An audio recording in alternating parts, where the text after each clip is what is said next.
তো গাইজ আসসালামু আলাইকুম। গত বৃহস্পতিবার আমার চাচাতো বোনের হলুদ সন্ধ্যা ছিল। আর সে আমার চাচাতো বোন হওয়ার সত্ত্বেও সে কিন্তু আমার ক্লাসমেট এবং বান্ধবী। আমরা দুজন এক ক্লাসেই পড়তাম এবং ছোটোবেলাটা আমরা একসাথেই কাটাইছি। তো একটা মেয়ের বিয়ে হওয়ার পর চাচাতো বোন হোক বা বোনদের মধ্যে যে সম্পর্ক থাকে সেটা কিন্তু একটু দূরত্ব তৈরি হয়। দেখা যায় যে আগে বাসায় থাকাকালীন কিন্তু আমরা দুজন ফ্রেন্ডের মতোই থাকতাম, কিন্তু একটা মেয়ের বিয়ের পরে দেখা যায় যে দুইজন দুই দেশে থাকে, দুই জায়গার মধ্যে থাকার কারণে একজন আরেকজনের সাথে তেমনভাবে আর দেখা হয় না, কথা হয় না। তো দূরত্বটা কিন্তু ঠিকই তৈরি হয়ে যায়। এই যে হলুদ সন্ধ্যার পরের দিনে তার শুভ বিবাহর পর সে কিন্তু তার শ্বশুর বাড়িতে চলে যাবে। সবাই কিন্তু এখানে অনেক মজা করতেছে, অনেক আনন্দ করতেছে, বিডু হচ্ছে, সকল আত্মীয় স্বজন চলে আসছে হলুদের দিনেই। তো আমরা সবাই গেছিলাম ওই বিয়ের মধ্যে। তো যাওয়ার পর সবার আনন্দ থাকা সত্ত্বেও আমাদের যে চাচাতো বোন আছি আমরা 4-5 জন, আমাদের মনের মধ্যে কিন্তু ঠিকই একটু কষ্ট রয়ে গেছে। কারণ যেহেতু পরে দেখা যায় যে 4-5 জনের মধ্যে আর একসাথে হওয়া হয় না, দূরত্ব তৈরি হয়ে যায়। আমি একদিন গেলে ও আসে না, ও একদিন গেলে আসে না, পর দেখা যায় যে আমরা সবাই আবার একসাথে হই, দেখা হয়। তো বোনদের বিবাহের মাধ্যমে কিন্তু আমাদের মধ্যে দূরত্বটা ঠিকই তৈরি হয়ে যায়। তো এটা তো প্রকৃতির নিয়ম, আল্লাহর বিধান, বিয়ে দিতেই হবে। তো আমরা সবাই আত্মীয়স্বজন মিলে শুভ বিবাহের জন্য গেলাম।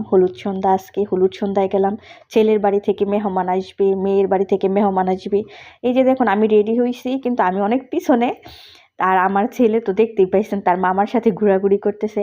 মামার সাথে ঘোরাঘুরির পর সে নাচের অনুষ্ঠানে নাচ করলো। এরপরে সে এই যে আমার কাছে আসছে, আমাকে সে কোন অনুষ্ঠানেই থাকতে দেয় নাই যে আমি একটু সাজলাম ভিডিও করবো বা একটু থাকবো, কোনো কিছুই না। আমি সাজলে আমার ছেলে অনেক বেশি বিরক্ত করে। সে মনে করে আমি কোথায় জানি চলে যাব। আমি নর্মাল থাকলে সে পছন্দ করে, আমি একটু সাজলেই সে ভাবে আমি বুঝি কোথায় যাবো, তারই নিয়ে ঘুরতে যাবো। আমি যেখানে অনুষ্ঠানে আছি সেটা বুঝতেছেই না, আমাকে তাড়াতাড়ি বলতেছে তুমি চেঞ্জ করো, তোমার এই সাজার চাইতে এইভাবে নর্মালি ভালো। তো আমার ছেলে অনেক বেশি দুষ্টামি করতেছিল, সেই কারণে বেশিক্ষণ থাকা হয় নাই। তো আমি আমার ছোট বোন গিয়েছিলাম, আমরা 2 বোনই ছিলাম ওইখানে, আমার ভাই বোন আত্মীয় স্বজন সবাই ছিলাম। তো এই যে আমার চাচাতো বোনকে তো দেখতেই পাইতেছেন, মানজুমা, সে অনেক সাজুগুজু করছে, মাশাআল্লাহ অনেক সুন্দর লাগতেছে। আর আমরা গেটের মধ্যে যারা আছি সবগুলোই আমরা চাচাতো বোন, ফুফাতো বোন। আর কবে দেখা হয় আবার, একজন যখন বিয়ের অনুষ্ঠান হবে তখন কিন্তু আবার সবাই একসাথে হব। আত্মীয় স্বজন, ফুপু, খালা, মামা সবাই একসাথে হয়।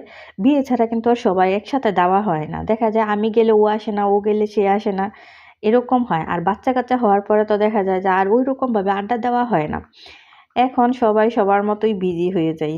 তো বিয়ের মাধ্যমে অনেক বেশি মজা করলাম, আমি অতটা মজা করতে পারি নাই, তবু চেষ্টা করলাম যতটা মজা করা যায়।